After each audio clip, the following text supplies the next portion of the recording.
안녕하세요. 어머님과 남편의 정체를 알아차리고 불이 나게 탈출한 30대 여성입니다.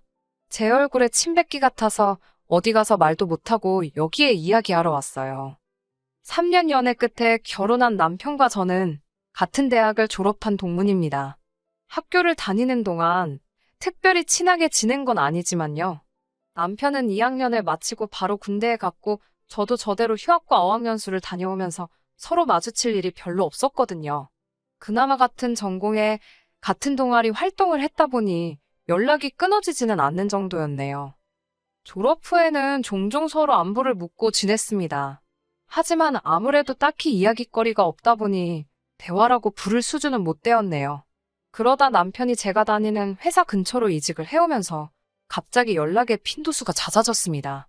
주로 맛집에 대한 이야기였지만요. 그러다 언젠가 남편이 기가 막힌 맥주집을 발견했다며 자기가 살 테니 나오라고 하더라고요. 사실 맥주는 핑계 같았지만 저도 남편이 어떻게 변했을지 궁금하기도 했고 왠지 설레던걸요. 그리고 그날을 계기로 저희는 빠르게 가까워졌습니다.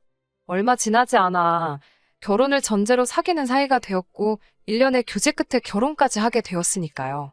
정말이지 사람 일이란 건 예상할 수가 없는 것 같네요. 대학교부터 지금까지 10년이 넘는 세월이었고 저에 대해서 누구보다 잘 아는 사람이 남편이고 남편에 대해서 누구보다 잘 아는 사람이 저라고 생각했습니다. 그렇기에 저와 남편이 만들어갈 결혼 생활에 누구보다 자신이 있었습니다.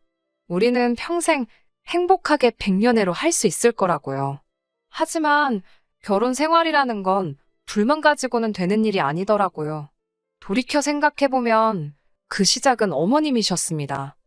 저희 어머님은 직접 만나보시면 아시겠지만 보기엔 지극히 평범하신 분입니다. 어차피 제가 왜 이혼하게 되었는지 말씀드리려면 저희 시부모님에 대해서도 이야기를 해야 하니까 아예 시부모님과 시댁에 대해 먼저 말씀을 드릴게요. 남편이 말하기론 아버님께서는 평생 한 직장만 다니시다가 몇 년 전 퇴직을 하셨다고 했습니다. 다니시던 회사가 중견기업까진 아니어도 제법 큰 중소기업이었기에 처우가 나쁘지는 않았다고 해요. 하지만 세 자녀를 키우기엔 넉넉지는 않으셨고 그래서 남편이 학교를 다니던 시기에는 어머님께서 학습지 방문교사 일을 하셨다고 하더라고요. 아무튼 지금은 두 분 다 일하지 않고 계십니다. 생활은 자식들이 보내주는 용돈과 연금으로 충당하고 계시고요. 한편 저희 부모님께서는 원래 동네에서 작은 마트를 운영하셨습니다.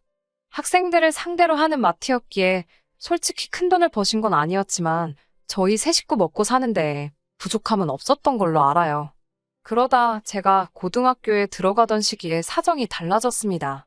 할아버지께서 돌아가시면서 저희 아버지 앞으로 작은 건물을 하나 남겨주셨거든요. 저희 아버지께선 전혀 모르고 있던 재산이라며 굉장히 놀라워하셨습니다.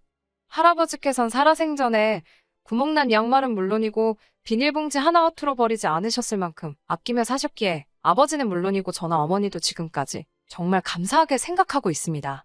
아무튼 할아버지의 유산 덕분에 저희 집은 경제적으로 어느 정도 여유를 갖게 되었어요. 이후로 아버지께선 운영하시던 마트를 접으셨고 현재는 건물 관리 일을 하고 계십니다.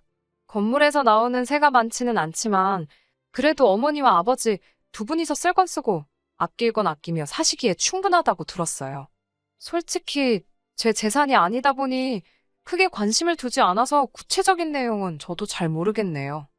이와 같이 남편과 제가 처한 상황이 조금 다르기는 했지만 그렇다고 해서 제가 남편보다 낫다, 남편이 저보다 부족하다 그런 생각은 하지 않았습니다. 말 그대로 시부모님 재산이고 친정부모님 재산이지 저희가 왈가왈부할 문제가 아니라고 여겼지요.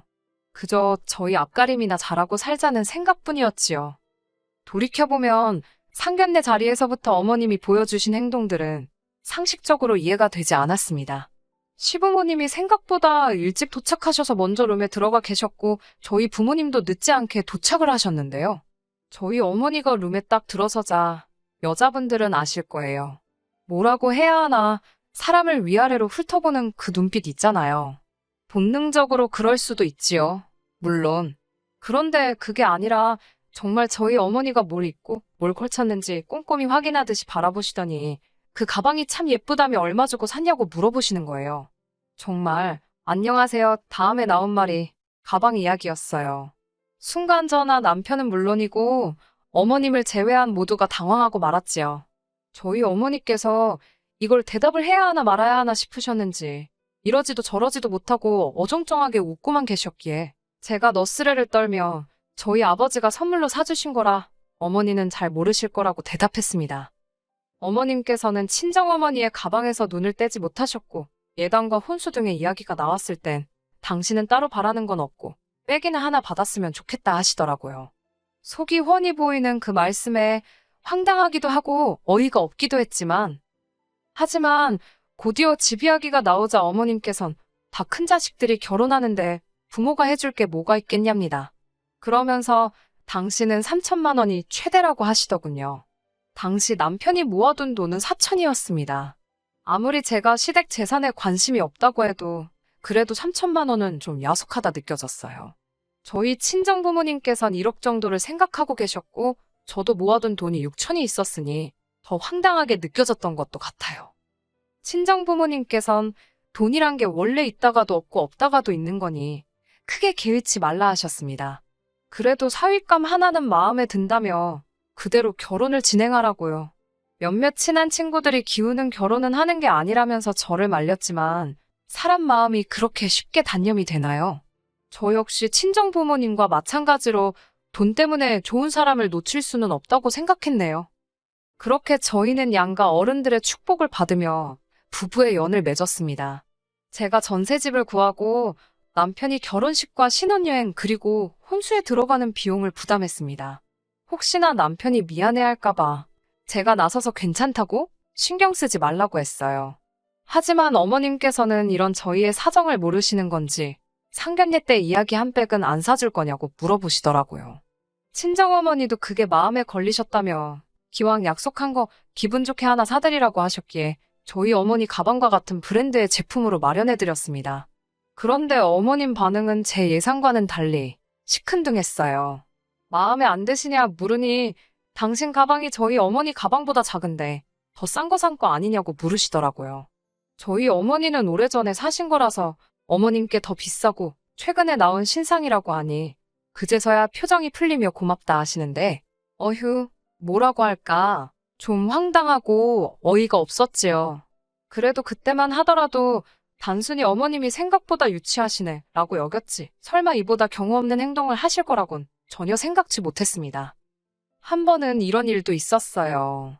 결혼 전부터 저는 친정어머니와 매달 30만 원씩 돈을 모아서 1년에 적어도 한 번씩은 같이 여행을 다녔거든요. 남편에게도 결혼 이후에도 이것만큼은 계속할 거라고 이야기해둔 상황이었고요.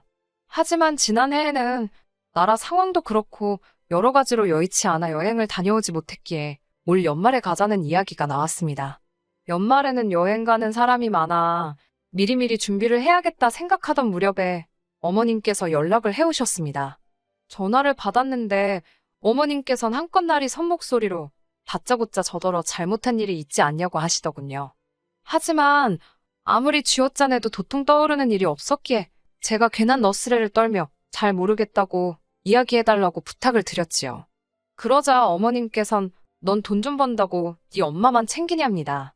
당신도 좋은 데 가서 맛있는 거 먹고 놀러 다니는 거 좋아하신다고요. 그제서야 저랑 친정어머니가 여행을 가는 것 때문에 이렇게 심통이 나셨구나 싶더군요. 저는 어머님께 그럼 다음에는 같이 가자고 대신 어머님도 어머님 경비는 가져오셔야 한다고 혹시나 오해하실까 최대한 애교스럽게 말씀드렸습니다. 저희 엄마랑 저도 각자 경비를 내는 거라고도 덧붙였고요. 그러자 어머님께선 죄송하면 죄송하다고 말을 하면 되지. 돈을 내라 마라. 치사하고 더럽답니다. 황당했지요. 당황한 제가 통장이라도 보여드려야겠냐고 여쭤봤지만 어머님은 됐다고 저더러 정말 웃기네라 하셨어요. 돈 이야기가 나와서 말이지만 저는 따로 남편 월급에 관여하지 않았습니다. 예를 들어 남편이 생활비라고 한 달에 100만 원을 주면 저도 똑같이 100만 원을 보태서 200만 원으로 살림을 꾸렸어요. 나머지 돈은 어떻게 쓰던지 간섭하지 않았습니다. 일단 남편이 현명하게 쓸 건 쓰고 모을 건 모을 거라는 믿음이 있었고 사실 시댁이 친정보다 어려운 상황이었잖아요. 때로는 저와 상의하지 않고 시부모님을 챙겨드리고 싶을 수도 있을 거고요. 그럴 때 제 눈치라도 볼까봐 그러지 말라고 터치를 안 했습니다. 대신 남편도 제 월급에 대해서는 이러쿵저러쿵 말을 하지 않았지요. 어디 적어둔 건 아니어도 저희 둘 사이에 어떤 규칙 같은 거라고 적어도 저는 그렇게 생각했네요. 아무튼 그날 밤 남편에게 어머님께 경비 이야기를 했더니 믿질 않으시더라고. 억울하다고 하소연을 했어요. 남편의 반응은 솔직히 뜻밖이었습니다. 전적으로 제 편을 들어줄 거란 기대는 없었지만 제 탓을 할 줄은 몰랐네요. 어머님이 돈 이야기에 예민한 거 알면서 다음엔 모시고 간다 하고 한 50만 원이라도 일단 보내드렸으면 싫은 소리를 들었겠냐고 그러더군요. 아니, 모시고 갈 것도 아니고 50만 원을 드릴 생각도 없고 이유도 없었는데 왜 지키지도 못할 소리를 하라고 하는 건지 더 이야기해봤자 싸움만 나겠다 싶어서 제가 먼저 입을 다물었어요.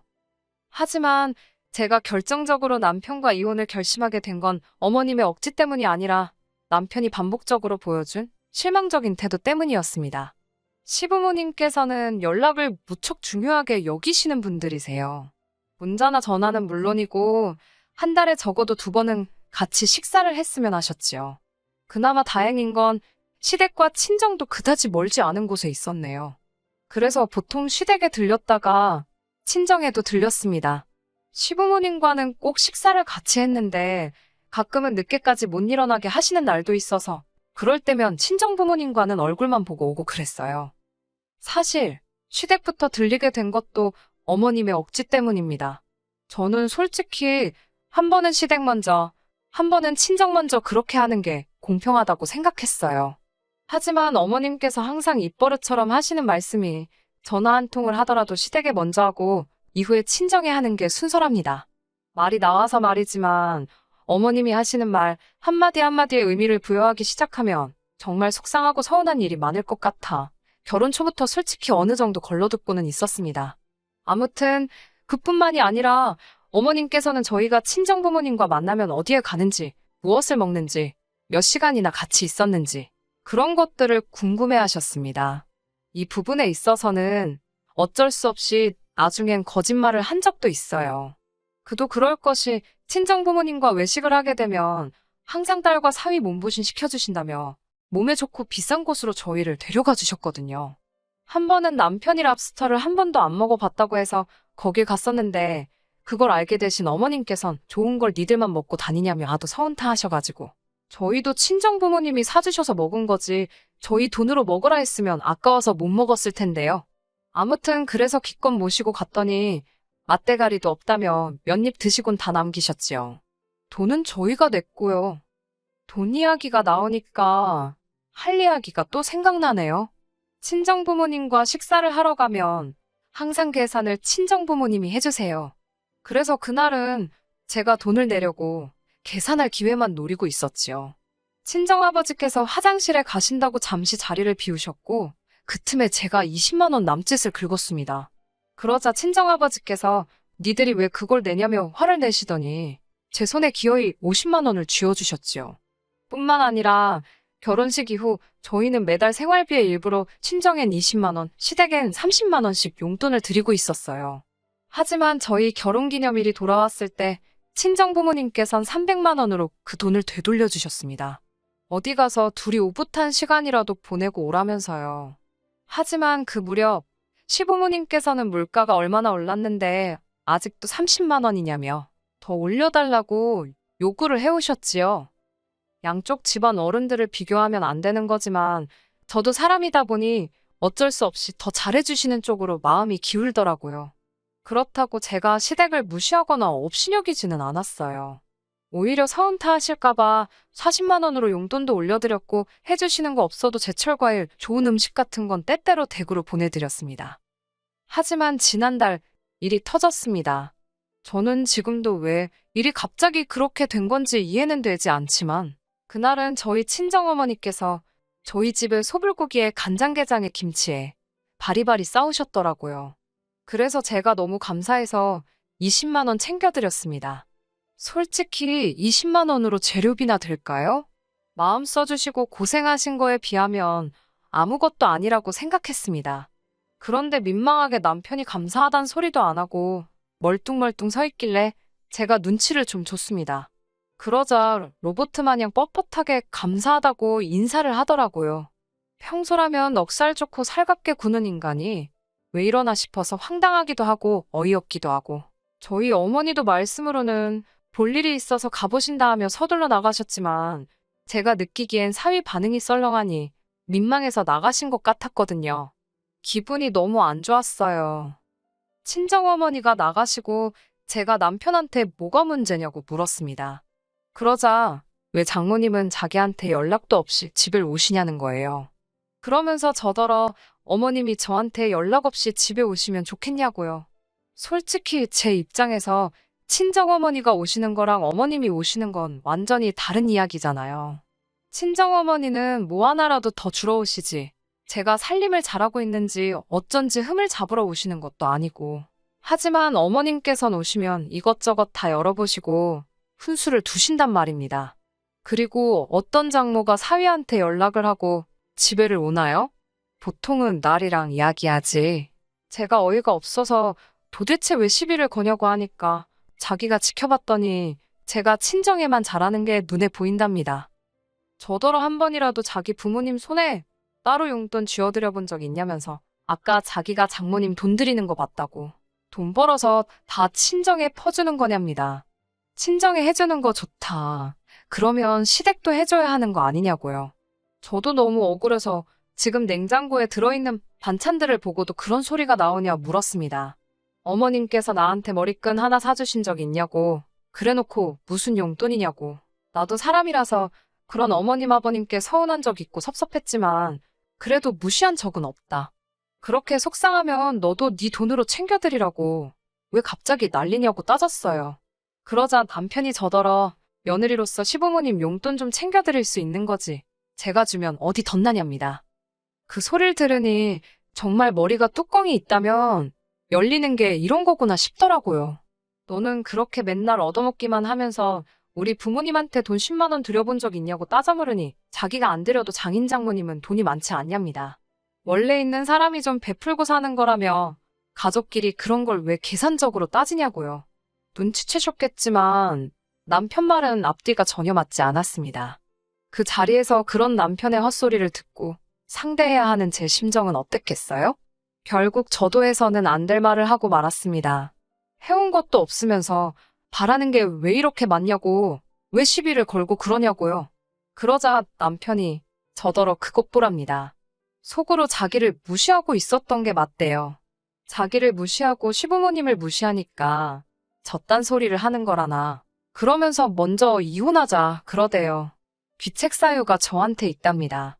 아내돌이 며느리 도리를 못하면 옛날엔 쫓겨났다면서요. 어이가 없어서 코웃음을 치며 무서워 죽겠다고 그래 이혼하자 했습니다. 그러니까 이 인간이 아차 싶었는지 생각할 시간을 줄 테니 반성부터 하라네요. 어이가 없어서 협의로 갈 건지 소송으로 갈 건지 너나 생각하라 했습니다. 남편 꼬라지를 볼수록 괘씸하고 열이 받아서 돌이킬 수 없는 강을 건넜다 싶어요. 솔직히 남편이 싹싹 빌고 숙이고 들어오면 봐줄까 싶었는데 오히려 어머님 아버님까지 어떻게 장인 장모가 사위를 어려워하질 않냐며 다 들었다고 가만 못 넘어간다고 난리 부르스를 추셔서 어디 한번 해보고 싶으면 해보라고 말하고 저도 변호사 찾아가서 이혼소송 준비했네요. 그냥 있었으면 그래도 남편과 잘 풀어서 그냥 넘어가던지 정 안 되겠으면 합의 이혼이라도 했을 텐데 말입니다. 제가 돈이 뭐가 아쉬웠겠어요? 변호사 비용으로 얼마가 들던 그 집구석의 위자료만 뜯어낼 수 있게 해달라고 했습니다. 돈으로 아쉬운 건 그 집이니까요. 돈 벌자고 하는 게 아니라 이혼당하고 위자료도 뱉어내고 기분 더러우라고 한 거예요. 그렇게 안 해도 되었을 자식 이혼까지 시키고 안 내도 되었을 위자료까지 뱉어내게 만들었습니다. 위자료 얼마 나오지는 않았지만 마지막까지 한 방 먹여주고 나왔다는데 의의를 두려고요. 아내한테 며느리돌이 운운하면서 사실은 자식돌이 대리효도를 강요한 대가가 이 정도일 줄은 생각도 못했을 거예요. 적당히 챙겨주고 그냥 넘어가 줄 때 끝냈어야지. 다른 건 몰라도 이렇게 탈출하게 돼서 속 하나만큼은 정말 후련하네요. 끝까지 들어주셔서 감사합니다. 오늘의 사연은 여기까지입니다. 구독과 좋아요, 알람 설정 부탁드리고 더 좋은 사연으로 다시 찾아뵙겠습니다. 감사합니다.